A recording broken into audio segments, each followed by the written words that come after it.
Kara, you had your book essentially stolen. First of all, I'd love it if you tell me a little bit about your book, and about you as an author, and then let's jump into exactly what happened. Yeah, absolutely. So this particular book is Perfectioner from Workaholic to Well Balanced. It was launched in 2020, which was a perfect time for this book to be out there because everyone was in the pandemic and workaholism was a thing.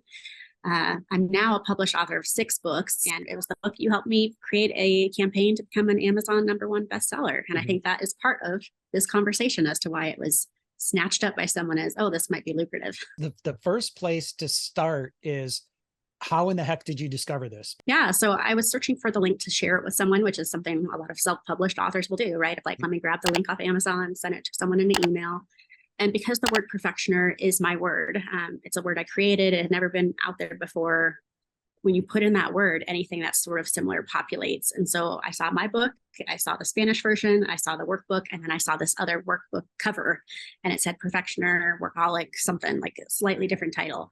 And I was like, wait a second, like I had a panic moment of like, did I take someone else's material? And then I realized that they took all of my material. So when you clicked on that link for that book, they took the index, like the index was the same, the blurb was the same. They literally cut and paste everything from my listing into their digital listing. What about the cover? So was the cover the same, or did they make an attempt to change the cover? They changed the cover, so they had this little design of their own and changed like one word in the title, but the first word, that keyword perfectioner, was the main title still. And I think that was very intentional of trying to grab folks who were looking for the book, right? To say like, I didn't just want to take the information and create a whole new book. I wanted to take something that was selling and try and get some money off of it. So was this within the .com or the US Amazon market? Because the only other instance of this that I've had with any of my authors was an author here in the US found, actually one of his friends found a version of their book in, I believe it was France. I believe it was the French Amazon market.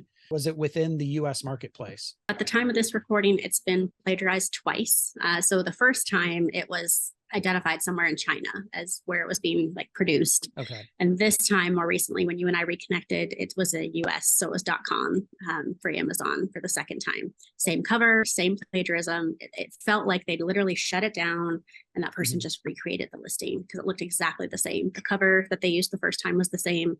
The only difference was the author name and where it was located. So after the initial freak out, which would be every author's first thing you do, right? What was the next thing you did? What was kind of your first thought process about what to do with this? So of course I started looking on Amazon trying to find like a help button for this, and it wasn't completely transparent. So then I did a Google search of like, help, what happens when a self-published author has their book plagiarized or infringement or whatever fancy term. And there was a blog and it said, you know what, self-published authors on Amazon, this happens to more frequently than people realize. So like that brought my anxiety down a little bit of like, okay, I'm not the only one. And then luckily this person had a couple recommendations. They told me the language to look under Amazon. So I found the infringement form, which is what we would use to say this is my intellectual property. And I filed it and started the process, which was interesting in and of itself to do the process. What kind of proof did you have to give Amazon? What did you have to provide Amazon to show that this was indeed your work? The first thing I had to do was fill out their little form, which itself wasn't painful. It was like, what's the book that you feel like is your property? What's the book that you feel like is taken from you? So you just had to like give the links for all the books. Which was pretty easy. But then they came back and said, we're investigating further. Can you prove to us that this is your property? And so at that point, I was a little irritated because I was like, Amazon, lay them side by side. Mine was published in 2020. Theirs was published in 2022 at the time. So I was a little irritated with them. But I basically said, here's a blog I wrote to introduce the term perfectioner, which was earlier in 2020.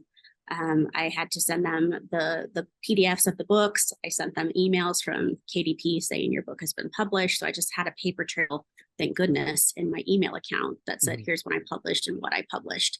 And once I sent that to them, it was relatively painless after that. But just the fact that I had to go above and beyond to prove that it was my intellectual property as someone who published first was perplexing for me. So how fast did they then react once they agreed, yes, this is your work, you were able to prove that? How fast were they able to get the fake book or the pirated book off of their site? It was within 24, 48 hours it was removed.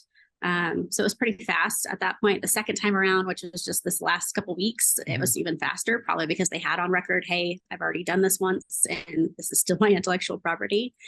So that one actually only took 2 days to start to finish, to be like, I filed it in 2 business days. They had it down. The first time it took almost a week with the investigation that they put me through. You wrote a blog about this entire experience, and I will link to that blog along with a link to your actual book down below in the description. But one of the first things I think I would want to do would be to reach out directly to the person. Like I feel like I'd want to go after them at first. And you touch on this in your blog. So can you give some authors some maybe some do's and some don'ts of things to do if they find out that this has happened to them? Do screenshot everything, right? So I screenshotted, here's the listing, here's the book cover, here's my, all the things that they'd covered and copied over to their listing. That was a do. A don't is to reach out. So I had that same urge to be like, WTF person, why'd you take my book? Yeah. But in my research of other authors this had happened to, one of the things they made very clear is that it's not actually usually a person. It's a robot. It's a face, right? A facade of, very generic author name. They don't actually exist, or, the name is so generic, you don't know who the real person is. And so to reach out to them, if anything, just alerts them that you've caught them, and then they take down the listing before Amazon can do anything. So it actually hurts you more than helps you to reach out to them, because then they can take off and run with the money that they've received from the pirated purchases, versus letting Amazon do their job and shut them down. So don't reach out, even though there's a human urge to do so. Yeah, that's good but information. Do screenshot everything, just in case they do catch wind before Amazon finished the investigation. You've got proof of when you discovered it, what they posted, when they posted.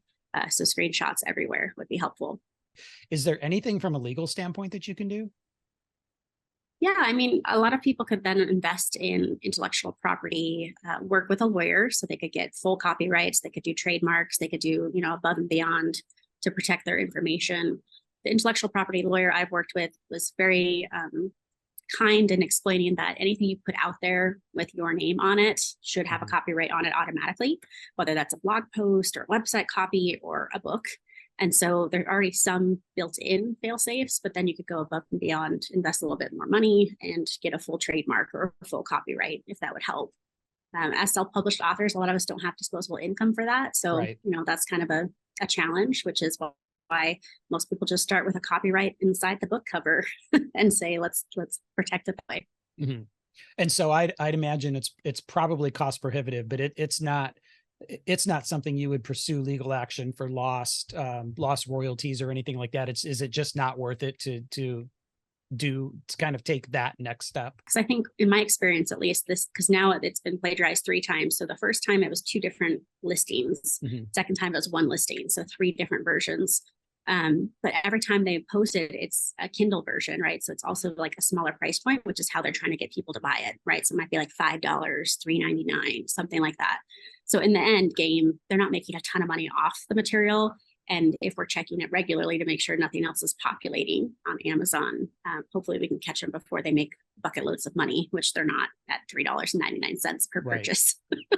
So I don't think it's worth it. It's more a point of pride than it is about the money of like, this is something a lot of authors have worked really hard to put out there. And it's flattering and hurtful all at the same time to have someone scrape it off and put it up there. So now that this has happened to you, not once, but twice, what are you doing in the future? Are you, once a quarter searching your book just to see what pops up? Kind of give people some advice, other authors out there, advice on what they should be doing every once in a while, just to make sure they can catch it if it happens to them. Yeah, absolutely. I think once a quarter is definitely like this foundational part. Like that's where you start. For the fact that mine, it's happened again, I'll probably be checking once a month, just have a reminder in my phone or something to pop in there and double check. Just like people like to check their reviews or anything else, update something in their book. It's just a good habit to have, is check what's going on Amazon regardless. So once a quarter probably feels pretty good. I think that would be the next step for a lot of folks who don't have a ton of time, but want to make sure it's protected. Of course, you and I've named, if someone takes our material and brands it completely differently, we would have no idea, right? Like I wouldn't know that this is my material unless someone read it and said, that's your words, or, hey, I saw something that you've said. So if they change the title or they take all the content and brand it under something else, we don't have any control there. Right. But for folks who are taking this because it was a bestseller, which is my theory or my hypothesis as to why this one was attacked, you know, if you have a book that's ranking really well or selling really well, that's the one to focus on first, because folks are noticing and they're going to take that and try and make some money off of it. And because you had the one book, this book that was a bestseller, you haven't noted, you check your other books, I assume then, since they picked on one, seems like it'd be very easy for them to decide to pick up on some of the other ones. Yeah, yeah. I mean, I think this book in particular had a broader audience. So like I can see why the person who pirated this is like, this one's the most lucrative. Like this has a broad audience. It speaks to a lot of people. My other books are written for clinicians, mental health professionals. So like less of a pirating, enticing component there.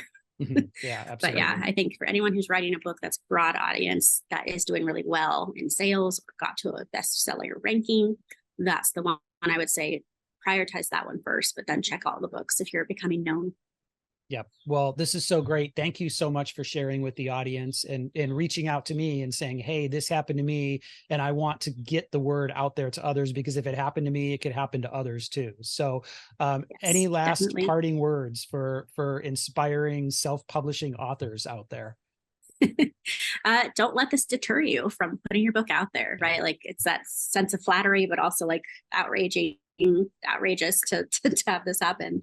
But you know, don't let this deter you from putting something out there and aspiring to be a best-selling author or to do a campaign with Rich and his folks, because I think that is part of why this got on the radar. But I don't regret that. I mean, it's a learning lesson, and hopefully people will navigate this differently than I had to from this video. So don't let it deter you. Keep writing, keep publishing. You got this.